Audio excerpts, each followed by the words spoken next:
So the topic for today's lecture is when should you cite and when should you not cite. So those of you who have listened to the previous lectures, you are already familiar with some of the topics that we have discussed previously. So those were mostly theoretical discussions, and we had taken up topics such as what is citation and why should I cite sources. Also, we briefly discussed whether citing doesn't make someone's work less original, whether it does make my work less original if I cite, or does it not make my work seem less original if I cite. So these are some of the questions we have answered in the previous lectures, and in today's lecture we will move forward, and the topic, like I mentioned, for today's lecture is when do you need to cite. Also, as a corollary, we will also discuss when you don't need to cite, right? So let's begin with the first, of course, that is when should you cite. So the general idea, as you already know, is that whenever you borrow words or ideas or perhaps even phrases and terms, you need to acknowledge their source. Now, the following situations almost always require citation. So, first of all, obviously, whenever you use quotations, so every time you use a quotation from a book, from a website, and even perhaps possibly from a film script, right? So there are a large number of sources, as you already know, to consult when writing a term paper or when writing any other form of research. And in doing our research, we consult books, we consult magazines, we consult newspapers, academic journals. We may also consult, depending on what line of research you are conducting. You may be someone working in the area of comics. Your term paper may be related to a film or something to do with a particular kind of dance, or perhaps even music, right? So you may have to quote a song lyric. You may have to quote a particular instance from a film. You may have to quote a particular panel from a graphic novel or from a comic book. And there are the more obvious ones. You may have to quote a certain sentence from a certain page of a book. You may have to quote from a certain paragraph from an academic journal that some other researcher has already done. So these are just some of the examples where you are citing or you are referring to another source. So in all of these use cases, you need to give credit to the original author, and therefore every time you use quotations in your term papers, or in the future if you continue higher studies, you will have to write dissertations, and if you go on to do an MPhil or a PhD, you will have to write a thesis. So at this stage you are writing term papers, but in the future you may have to write more particular, more nuanced and more pointed research. So in all cases, whenever you use quotation marks, whenever there is the necessity to use quotations, you must always cite the source. You must always mention who is the person who has said what is written in between the quotation marks. It is also necessary to mention where the quotations are from. In other words, let's say you are someone working about Shakespearean drama. Let's say this is something most of us will be able to understand. Let's say you are working on drama, you have a term paper, you have to write a term paper which has to do with the work of Shakespeare, and you are working on a particular drama or a play that Shakespeare has written. Let us just say you are working on Twelfth Night or Hamlet. So choose anything, choose any other play, imagine any other play in your mind, but just follow the example and try to go along with the idea that I am going to expound. So first of all, if you are working on any play or by Shakespeare or by any other author, you will most definitely need to quote some lines from the text, right? It is very likely that you will have to quote something from the text, and whenever you have to quote, you obviously have to mention where the quote is from which page it is from which edition of the book you have quoted the text from, who is the editor, who is the publisher. These are all the kind of information that we provide when we cite. And more specifically, in the case of quotations too, you have to provide all this information. Now, in the class where we discussed what is citation in an earlier lecture, I already familiarized with you, and some of you did participate in that class and mention some of the things that are commonly necessary for citation, and some of those things were, some of those factors or elements of citations were information about the author, the title of the work, the name and location of the company that published your copy of the book or your copy of the journal, the date your copy was published, and the page numbers of the material you are borrowing. So now take these elements, and if you were to bring them all together in the case of a particular quotation from a play by Shakespeare or by any other author, all you need to do is provide all this information, right? So you have to provide the title of the work. In your case, it will be the title of the play, right? The name and location of the company that published your copy of the source. Now remember, Shakespeare's works are published by thousands of publishers around the world, right? So you will have an Oxford edition, you will have a Penguin edition, you will even have a Booksway edition. You probably will have a local edition published by a press in your own, colony, perhaps, right? So the point I am trying to make is there are authors, Shakespeare is one of them, whose work is produced and reproduced by hundreds and thousands, perhaps tens of thousands of publishers around the world, which is why there is an essential difference between all editions. Now, for example, and I probably have given this example before, but those of you who may have not followed it, try and understand it now. So let's say there are 30 students in a class, and between the 30 students you have 5 editions of a play by Shakespeare. Let's say we're talking about 12th Night, and there are 5 editions among the 30 students, and I as your teacher have yet another edition. So for example, I may be holding the Oxford edition, I may be using that edition in class. 10 students may be using the Penguin edition of 12th Night. 5 more students may be using the Booksway edition. 5 students may be using the Routledge edition. So these are all publishers. When I say Oxford edition, Routledge edition, and so on and so forth, I'm obviously referring to the publisher, the publishing company, right? And if you look up the information that is provided within the first 2 or 3 pages of the book, usually on the back side of the cover, you will find that all of this information is provided. The date when it was published, in most cases the year is there, the city where it was published, and the company, name of the company which published it. It could be HarperCollins, it could be Rupa Publishers, it could be anything for that matter.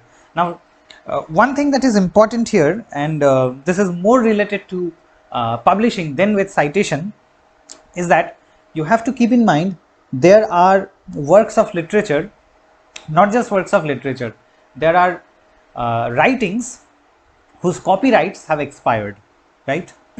And when the copyright of a certain book or a certain piece of writing expires, then it can be published by whoever wants to publish it, right? So for example, the works of Shakespeare have, the copyright for the works of Shakespeare have expired hundreds of years ago, almost 100 years ago their copyright expired.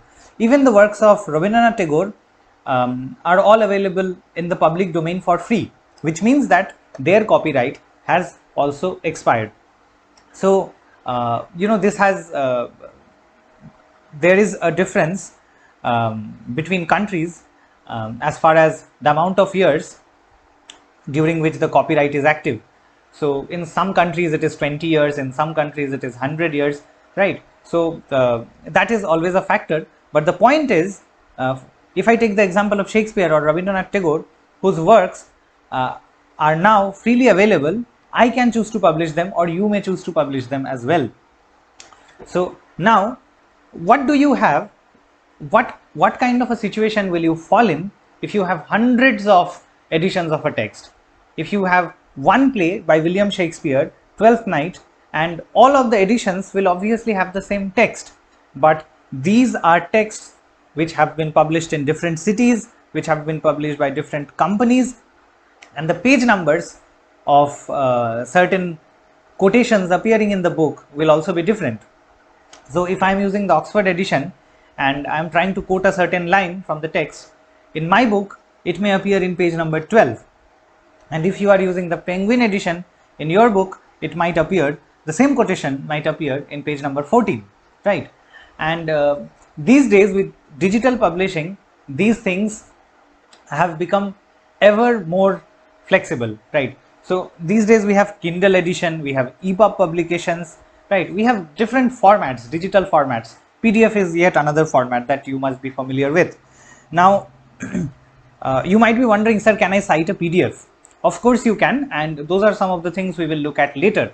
But the point that I am trying to make in today's class is that there are vagaries of sources which you can cite from, and while citing you have to conform to certain rules, because if your reader wants to check back to the source, that person, the reader, must be able to find it, which is why, since the works of Shakespeare, or think of the works of Shakespeare as an example, because this principle applies to every book. So all this information, name and location of the company, the date when it was published, the edition number, page numbers, all of these are important, because if someone writes a term paper and if I have to check the sources, if I want to know more about the sources, source from which you have written, I must be able to find it, right? So if you do not mention, let's say you are citing from the Oxford edition where the quote is in page number 12, but you do not mention the page number, you do not mention the location where the company published it, you don't even mention the name of the publisher. So now imagine, as a reader, if I want to check your source, if I just want to go and read the book from which you have cited, will I be able to find it? I will not be able to find it, because I may be holding another edition of the text. If I am holding the HarperCollins edition, and let's say you have provided incomplete citation, you have not provided the name of the publisher, you have only provided the page numbers. So you have written page number 12, and I check page number 12 in my book and I can't find that quotation, right? So this is why these are standardized rules that all of you are expected to follow. Not just you, even I have to follow them when I'm doing work related to my PhD, or whenever anyone is doing any academic work. These are rules of citations that you need to follow. So coming back to where we started off from, I started off by talking about quotations, and we were talking about quotations as being one of those situations where you absolutely have to cite, right? If you provide a quotation and you don't cite, you are in big trouble, right? Because, just to give you an example, and I may have mentioned this to some of you before, if I haven't, this is a very this is a very important piece of advice that you need to keep in mind. So these days term papers or any research material that students or researchers write is uploaded to a piece of software, a kind of software that is called plagiarism checker software. Now there are tons of software available, and mostly universities have subscription, right? So when you write a term paper, or I write a research paper, or someone else writes a book, the entire content, the entire term paper or the entire book is uploaded to this software, and this software will check whether the citations are proper, whether you have plagiarized or copied from another source, and so on and so forth. And universities have a benchmark. So some universities will say that if your term paper has more than 10% plagiarism, then your paper will be rejected. There are universities which are even stricter. They will say that if your research of your book has any more than 4% plagiarism, your work will be rejected. Now this is very important for you to understand for two reasons. First of all, it is possible that the university instructs us tomorrow to check your term papers in the same way, and If that is the case, and if you have not provided proper citations, then the quotations that you use will be detected as plagiarized.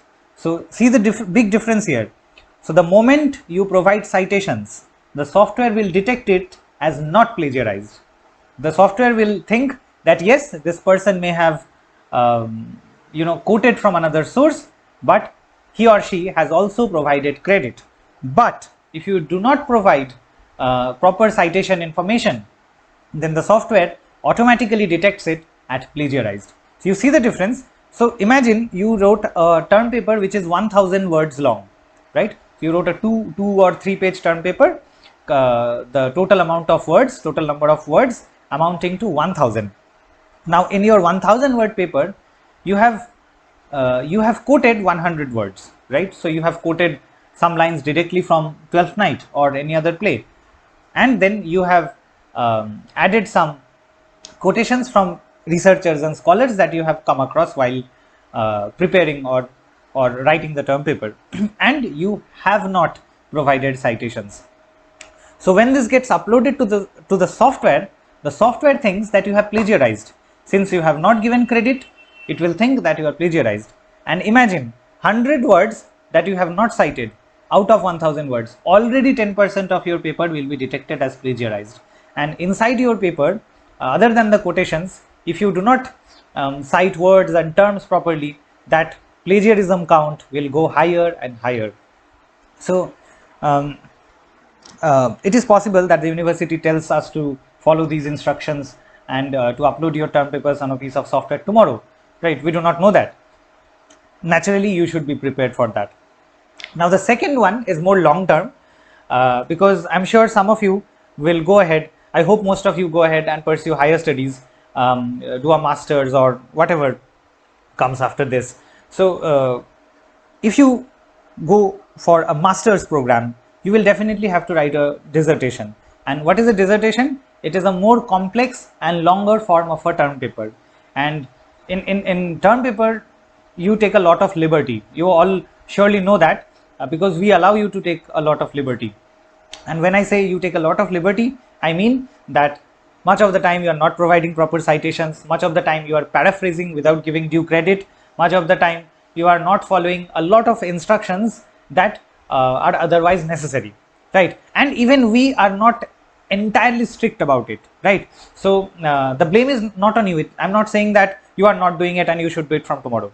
Ideally you should. What I'm trying to say is at this moment we are also quite lenient, right? But as you go higher up in academia, if you go up for a master's degree or even higher up in academia, and if you have to write a thesis or dissertation, a dissertation is often 10,000 words long. A PhD thesis can be 70,000 words long. That is 60,000 words is approximately 200 pages, right? So you can see that it becomes a more complex business, right? And at a research level, at a higher level, if you plagiarize, then your work will certainly be rejected, right? Like I have seen during masters, I have seen the works of my classmates being flagged due to plagiarism. I have known researchers whose works have been flagged due to plagiarism. There are even instances of people going to jail due to plagiarism, right? So you understand, right? Plagiarism is equivalent to stealing. You write someone else's ideas, you use quotes and you don't give credit. You paraphrase someone else's ideas and you don't give credit. So that is equivalent to stealing. And as you move up higher in academia, you will realize, and I am only trying to make you anticipate that that plagiarism is going to put you into a lot of trouble, and the best way to avoid plagiarism is to provide proper citations. So keep that in mind and follow the guidelines for citations which are supposed to which will be discussed in the upcoming lectures as well. Now I was speaking about I was originally speaking about when do I need to cite, and the example where we shot off from was when to use quotations, and I told you that you should always cite quotations, but you should also cite whenever you paraphrase. Now I'm hoping that most of you know the difference between quoting and paraphrasing. Quotation is when you copy word by word of what the original author has written. So if Shakespeare has written something or some other scholar has written something, you copy word by word, and that is a quotation. But when you paraphrase, you are not exactly quoting, you are writing in your own words what someone else has written. But what do you think, will that exempt you from plagiarism? Not really, because once again the software will detect, right? The software, and it's not just the software that will detect. You know, an experienced teacher or an experienced evaluator will be able to detect plagiarism very easily, right? You know, it's quite common actually that when you write your answer scripts and you know, moments into reading your answer, your teachers can tell that this is either from Wikipedia or somewhere else, right? It is not because your teacher has to read Wikipedia, but it is because due to the experience of checking hundreds and hundreds of copies, it becomes obvious just by the pattern of the language and the inconsistency between what you have copied and what you have written on your own, that discontinuity gives it all away, right? So if you plagiarize in your answer scripts, it is not always a software that is necessary to detect the plagiarism. Most of the time, experienced evaluators can detect even without recourse to software. So you need to be careful about that. You need to start being careful about it from now, and moving up in academia, you definitely need to be extremely meticulous about avoiding plagiarism and using citations, not only when you use quotations but also when you paraphrase. Okay, the third instance, when you have to cite. So whenever you use an idea that someone else has already expressed. Now you might be wondering, sir, if you're talking about an idea that someone has already expressed, is that not equivalent to a quote or a paraphrase? Well, not necessarily. Now quotation is obvious. You pick up and copy word by word, and you enclose that within quotation marks and then provide citation information. When you paraphrase, you go ahead and write it in your own words, and then either at the beginning of the sentence or at the end of the sentence, and finally in your works cited list you provide citation information. But let's pick up something quite common, right? For example, something we all know is Newton's third law. Every action has equal and opposite reaction, right? This is, I'm giving you an example, I'm not taking a physics class. So the point is, we are all familiar with it, which is why I picked this example up. Now this is Isaac Newton's idea. Every action has an equal and opposite reaction. We know that. Now you may ask, is this something that we need to cite? So now this is definitely an idea expressed by someone. However, this place becomes a bit dicey, because while it is true that you have to cite an idea that someone else has already expressed, it is also not necessary to cite things that are common knowledge. And what is common knowledge? Common knowledge is things like the sun rises in the east, there are 24 hours a day, right, etc., etc. These things are common knowledge, and things that are common knowledge do not require citation.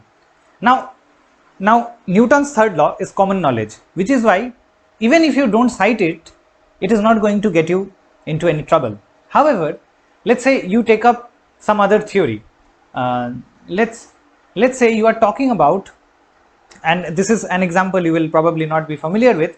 Let's think of a scholar, a writer named Benedict Anderson, and Benedict Anderson has written many books about nationalism and about the formation of countries, right? So Benedict Anderson's ideas are not common knowledge, right? Benedict Anderson is saying things which you have to take time and understand. Those are not, he is not saying things like the sun rises in the east, there are 60 minutes in an hour. He is not saying those things, right?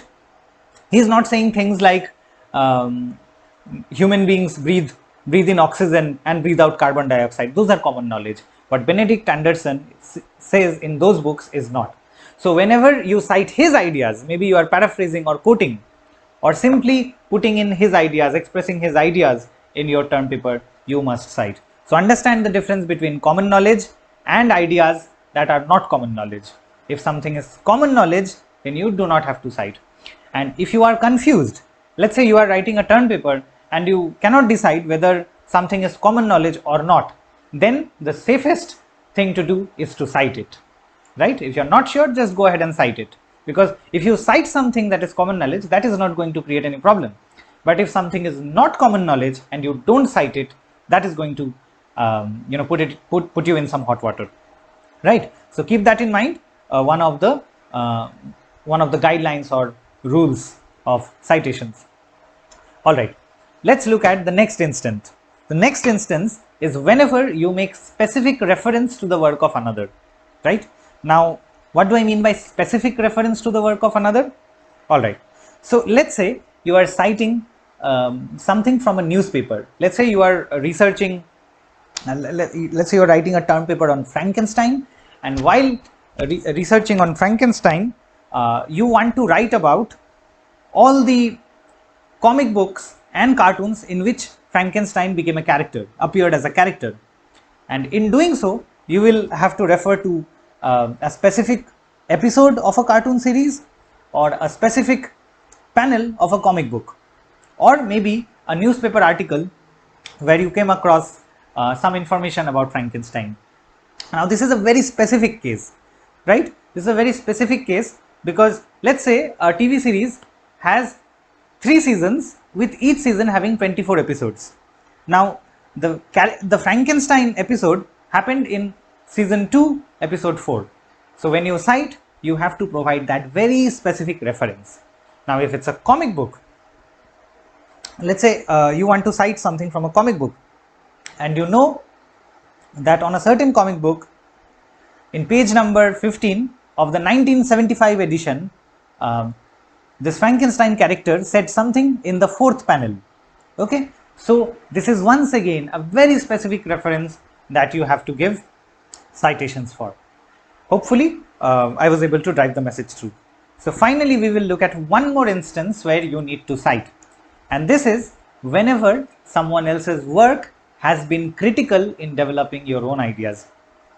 So let's say you are not quoting Shakespeare, you are not even paraphrasing Shakespeare, you are not even taking ideas of Newton or taking ideas from Benedict Anderson, but more generally, the ideas of Benedict Anderson or Isaac Newton or William Shakespeare or anyone else for that matter has been influential in developing your own ideas. Even though you are not writing directly something directly that this person has written before, you know at the back of your head that this person has been instrumental in your intellectual formation, and in those cases as well you must provide citations. If not within the text itself, then definitely in the works cited list. So with that, with these 5 instances, I end today's lecture on when you need to cite. So I have already briefly spoken about when you don't need to cite, and this is very obvious actually. You don't need to cite things that are common knowledge. You do not need to cite every word that you write. Okay, so you only need to cite ideas, quotes, paraphrases that are definitely someone else's, right? Now, the fact that there are 24 hours in a day is not owned by one specific person. That is not one person's idea. The fact that the sun rises in the east does not belong, no one owns that idea, and hence there is no requirement to cite it separately. But any idea that someone else has expressed before, any quotation that you are copying from another book, or any paraphrasing that you are doing from something that you have read elsewhere, these are all instances that you have to cite, right? So the bottom line is citations are good, plagiarism is bad. Plagiarism will get you into trouble, citations will save you from that trouble. So like I said in a previous lecture, there is an inverse relationship between citations and plagiarisms. They are inversely proportional. The higher your citations, the lower your plagiarism count will be. The lesser your citations, the higher your plagiarism count will be. So use that as a rule of thumb and follow it from now on while writing term papers. Also remember this, as you know, this is good wisdom when it comes to academia in general, and most definitely while and when and if you pursue higher studies.